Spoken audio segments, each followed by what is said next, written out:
Assalamu alaikum. Bonjour tout le monde, j'espère que vous allez bien. Alors, nous continuons notre série de vidéos sur le TD d'informatique industrielle. Aujourd'hui, nous allons entamer avec le problème numéro 2 concernant le tri des caisses. Alors, nous avons un dispositif automatique destiné à trier des caisses de 3 tailles différentes. Ça se compose d'un tapis roulant, alors en permanence, d'un verrou permettant de cadencer les caisses et de deux positions et de deux poussoirs d'évacuation. Donc, nous avons ici en fait les poussoirs d'évacuation P2 et P1. Alors, 3 détecteurs photoélectriques permettent de connaître la dimension de la caisse qui se présente. Ici, nous avons en fait 3 détecteurs PCE, MOC et MOC et GRC qui permettent en fait de détecter, de reconnaître en fait la dimension de la caisse. Les petites caisses contenues sur le tapis, c'est-à-dire s'il s'agit d'une petite pièce, donc la pièce va continuer sur le tapis jusqu'à sortir. Alors, les caisses moyennes sont évacuées sur la rampe 1 par le poussoir P1. Maintenant, s'il s'agit d'une pièce de moyenne taille, donc elle sera évacuée à ce niveau. Et s'il s'agit d'une pièce de grande taille, alors elle sera évacuée à ce niveau. Donc voici le problème. Donc nous avons 3 détecteurs photoélectriques qui permettent de contrôler le passage des caisses sur les différentes voies. Donc ici nous avons ces capteurs. Par exemple ici, ce capteur va pouvoir détecter en fait si la petite pièce est passée. Donc nous avons ici un capteur PR1 qui va détecter en fait si la pièce est passée sur la rampe numéro 1. Également, nous avons un capteur PR2 pour détecter en fait le passage de la pièce sur la rampe numéro 2. Alors, nous avons également 2 interrupteurs de position pour nous indiquer la présence des caisses devant les poussoirs. Donc, en fait, nous avons également des interrupteurs ici PC1 qui va nous indiquer en fait si la pièce est devant en fait le poussoir 1 ou bien devant le poussoir 2. Donc, écrire le graphe 7 permettant de décrire le fonctionnement de ce système. Ici, nous avons en fait un tableau d'entrée-sortie. Alors, nous avons ici avance P1, donc avance poussoir 1, donc on le schématise par V1+. Alors, recul, c'est V1-, avance P2, c'est V2+, jusqu'à, donc montée verrou, descendre verrou. Donc, le verrou, c'est à ce niveau, c'est V3. En fait, il permet en fait de cadencer le passage en fait des pièces. Alors cela en fait pour éviter en fait que plusieurs pièces ne se retrouvent simultanément en fait sur le tapis. Donc nous avons ceci. Nous avons également des détecteurs. Ce sont les entrées. Donc ça vient des capteurs. Donc présence caisse PCE que j'ai déjà dit, moyenne caisse, grande caisse, passage caisse devant rampe 1, passage caisse devant rampe 2. Nous avons les présences pièces devant P1, devant P2, poussoir reculé, poussoir 1, poussoir 2. Donc passage caisse en sortie, PCS. Donc j'ai déjà évoqué tous ces capteurs. Donc sans plus tarder, nous allons commencer par le graphe 7.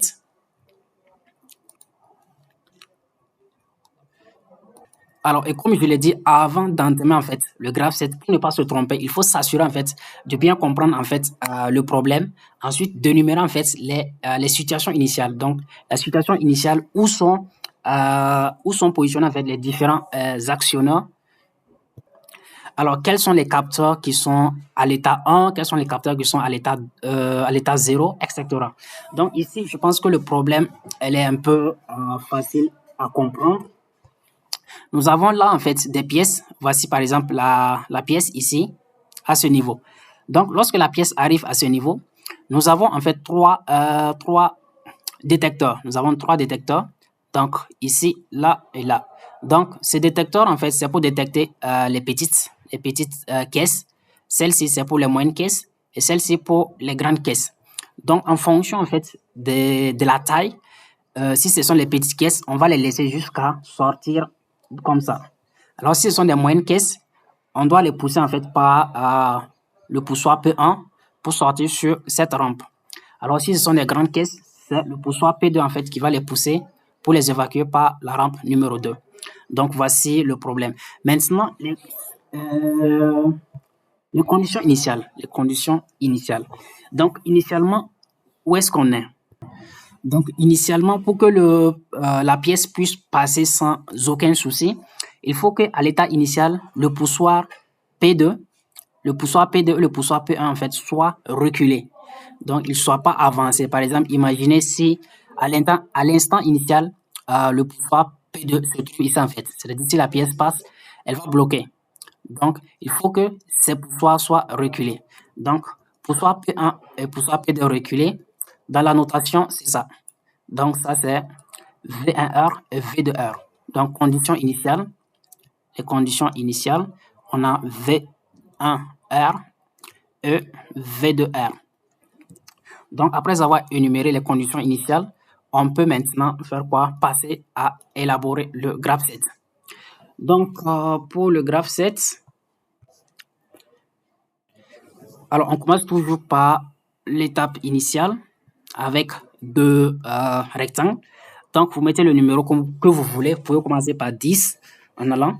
Ensuite, qu'est-ce qu'on va faire? On va mettre les conditions initiales que nous venons de citer. Donc, on a V1, R, E, V2, R. Donc, ici, nous n'avons pas en fait un bouton poussoir marche, mais en fait, le cycle commence lorsque une pièce en fait se présente sur les capteurs. Donc, lorsqu'on arrive à détecter une pièce, donc on peut mettre ici PCE. Donc, en fait, ici, je vais vous expliquer en fait le fonctionnement des capteurs. Ici, nous avons trois capteurs qui détectent le premier pour les petites caisses, le second pour les moyennes caisses et la troisième maintenant pour les grandes caisses. Donc, si par exemple une caisse moyenne vient à se présenter, par exemple une caisse de ce genre, vient à se présenter, donc le capteur ici, PCE, ici par exemple MOC, et là par exemple le capteur GRC. Donc s'il s'agit d'une moyenne caisse, en fait ici on a deux capteurs qui seront à 1. On a le capteur ici qui va détecter en fait ce sont des détecteurs d'obstacles en fait. Il va détecter la pièce et ce capteur également qui va détecter la pièce. Donc on aura deux capteurs en fait qui vont détecter la pièce. Donc s'il s'agit par exemple d'une pièce de grande taille, par exemple s'il s'agit d'une grande pièce, s'il s'agit d'une grande caisse, il sera détecté simultanément par les trois détecteurs. Il sera détecté par celle-ci, celle-ci et celle-ci. Donc, alors en résumé, le capteur à l'état bas détecte uniquement les petites caisses, tandis que les moyennes caisses sont détectées par ces deux capteurs, c'est-à-dire MOC et PCE. Et les grandes caisses seront détectées en fait par ces trois capteurs en fait, parce que vu leur taille, donc ils vont être détectés par ces trois capteurs en même temps. Alors ici, nous allons commencer. Donc après avoir réuni toutes ces conditions, on va pouvoir débuter. Cependant, ici, nous avons en fait un traitement qui est différent en fonction des pièces. Donc lorsque vous avez des petites caisses, donc ils continuent jusqu'à sortir. Les moyennes caisses vont passer sur la rampe 1, les grandes caisses vont passer sur la rampe 2. Lorsque vous avez en fait des traitements en fait comme ça qui sont différents, en fonction des produits, en fonction de l'état des capteurs, qu'est-ce qu'il faut faire? Il faut faire en fait une divergence en haut. Il faut faire une divergence en haut. Donc là, nous avons une divergence ici. Et là, nous avons trois cas, parce que nous avons trois types de pièces, nous avons trois cas. Premièrement, s'il s'agit d'une petite caisse, d'une moyenne caisse ou d'une grande caisse. Alors, je vais essayer d'écrire. Par exemple, si on écrit comme ça, PCE, petite caisse, MOC pour grande caisse, moyenne caisse, GRC pour grande caisse. Est-ce que cela est vrai? Alors, revenons ici. Donc, vous avez ces capteurs. PCE pour les petites caisses, les moyennes caisses, c'est MOC et les grandes caisses, c'est GRC. Donc, si j'écris ça, est-ce que c'est vrai? Alors, ce n'est pas vrai. Pourquoi? Alors, comme je viens de l'expliquer tout à l'heure, ce capteur PCE détecte à la fois les petites caisses, les grandes caisses et les moyennes caisses. Donc, il détecte à la fois les petites caisses, les moyennes caisses et les grandes caisses. Alors, pour s'assurer que ici, il s'agit bien des petites caisses, qu'est-ce qu'il faut faire? Il faut ajouter d'autres conditions. C'est-à-dire, on a PCE qui est vrai, le MOC bas, c'est-à-dire il n'est pas une moyenne caisse et également on n'est pas une grande caisse. GRC bar pour s'assurer. Maintenant pour ce capteur MOC. Donc le capteur MOC détecte deux types de pièces. Il détecte les pièces de moyenne taille. Il peut aussi détecter en fait les pièces de grande taille. Donc en ce moment pour s'assurer également que la pièce que nous avons en face est uniquement une pièce de moyenne taille. Donc il faut mettre en fait un E GRC bar. Donc là maintenant, ici nous avons GRC, c'est-à-dire lorsque le capteur qui se trouve à l'état haut, lorsque le capteur qui se trouve en haut est égal à 1, donc on sait directement qu'il s'agit d'une grande caisse. Donc c'est un peu ça. Bon, j'espère que vous avez compris cette partie. Donc c'est la partie en fait qui est, comme on peut dire, qui est un peu plus difficile dans ce problème. Sinon le reste, c'est juste des instructions séquentielles, donc ils sont très faciles. Donc, la bête noire, peut-être, c'est à ce niveau. Voilà, il faut faire très attention. Donc, après, lorsqu'il s'agit d'une petite caisse, qu'est-ce qu'on va faire? Lorsqu'il s'agit d'une petite caisse, je reviens ici. Là, en fait, il faut monter, en fait, le V3. V3, c'est quoi déjà? C'est le verrou. Donc, il faut, en fait, faire monter le verrou pour qu'en fait la pièce puisse passer.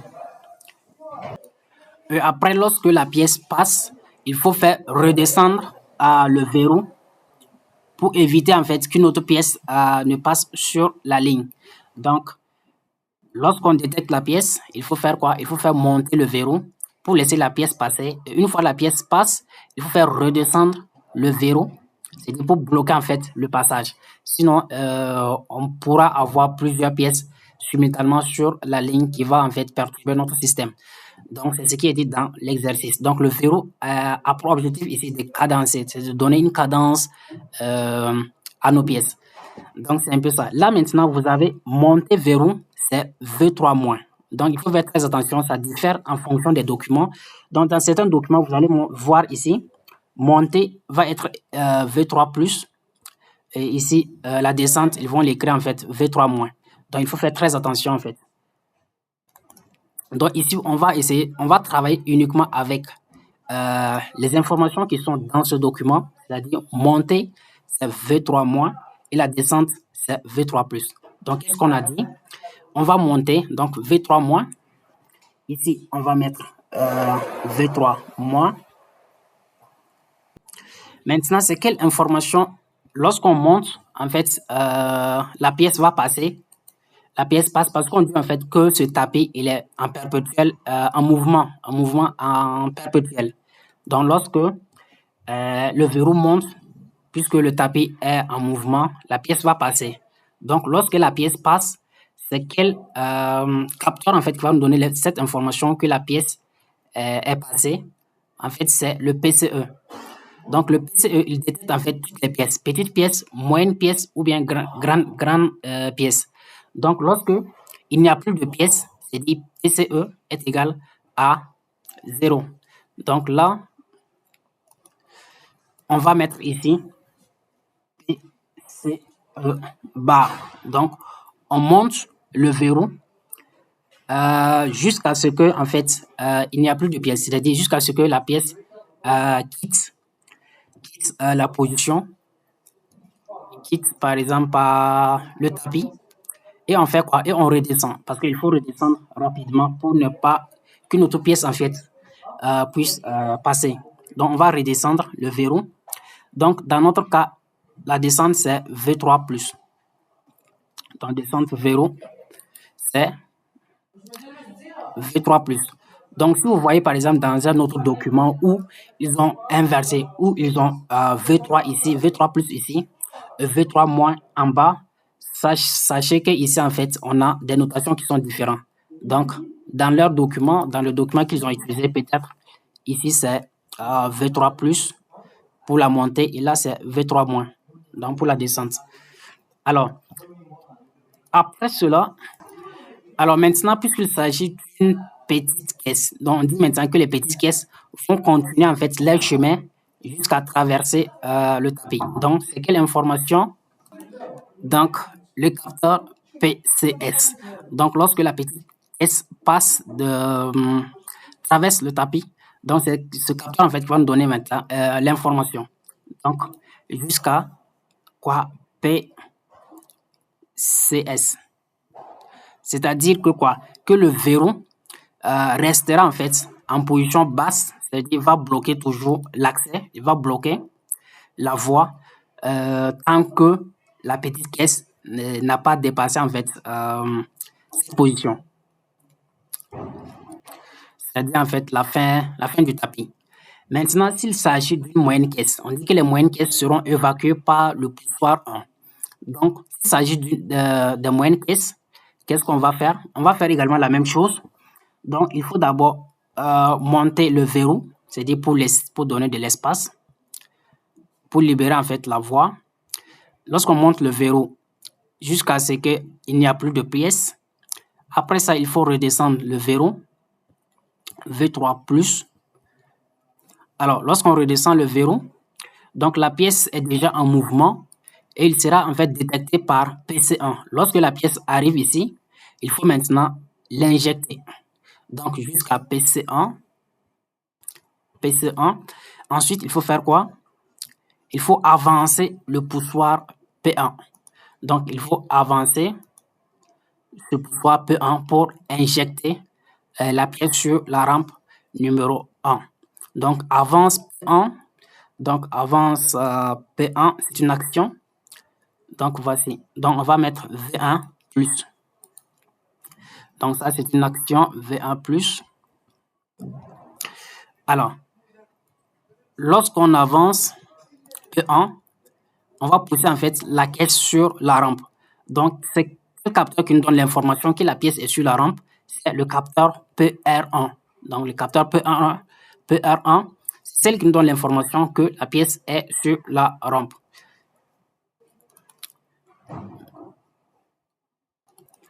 Donc, ici, on va mettre PR1. Alors, maintenant, lorsque la pièce est sur la rampe, il faut faire quoi? Il faut en fait reculer le poussoir. Donc, il faut reculer le poussoir P1. Alors, le recul du poussoir P1, c'est V1-. Donc, ensuite, une action qu'on va noter V1-.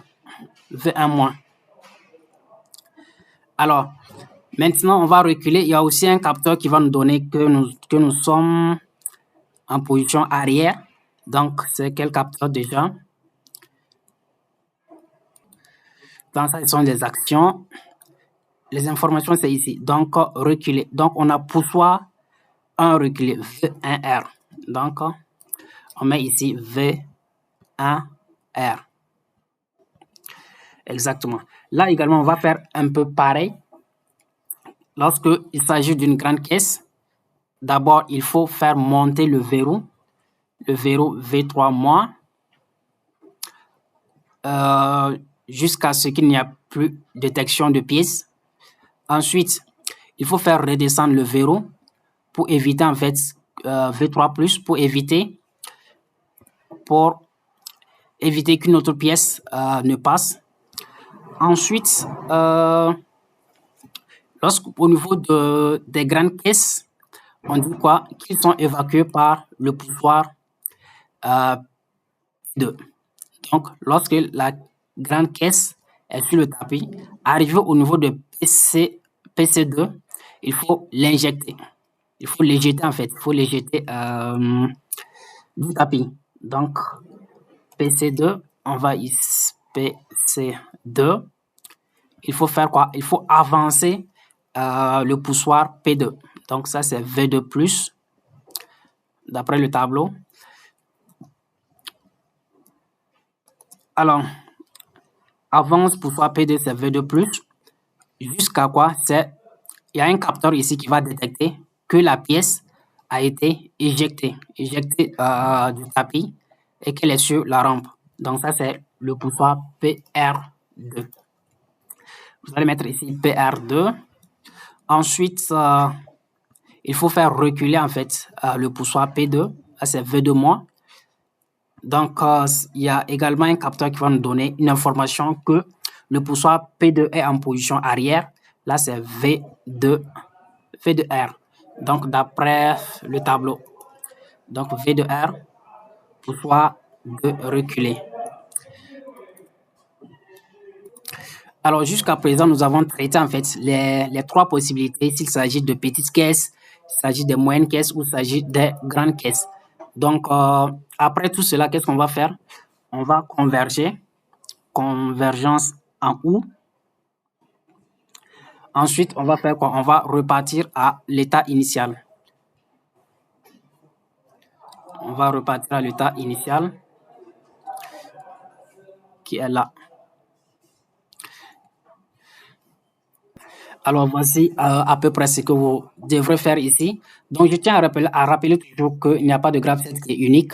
Donc, vous pouvez avoir d'autres propositions qui peuvent être vraies également. D'accord.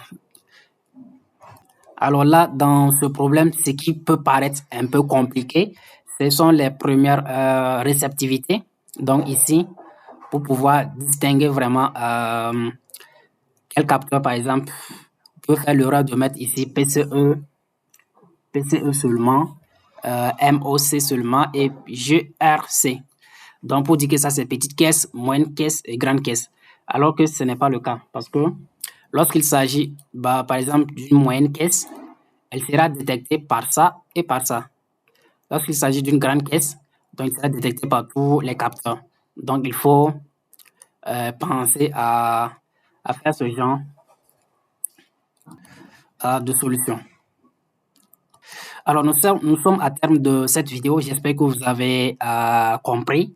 Donc, si vous avez des questions, n'hésitez pas à les poser en commentaire. Ce sera avec plaisir que je vais répondre. Merci et à la prochaine. Assalamu alaikum wa rahmatullah.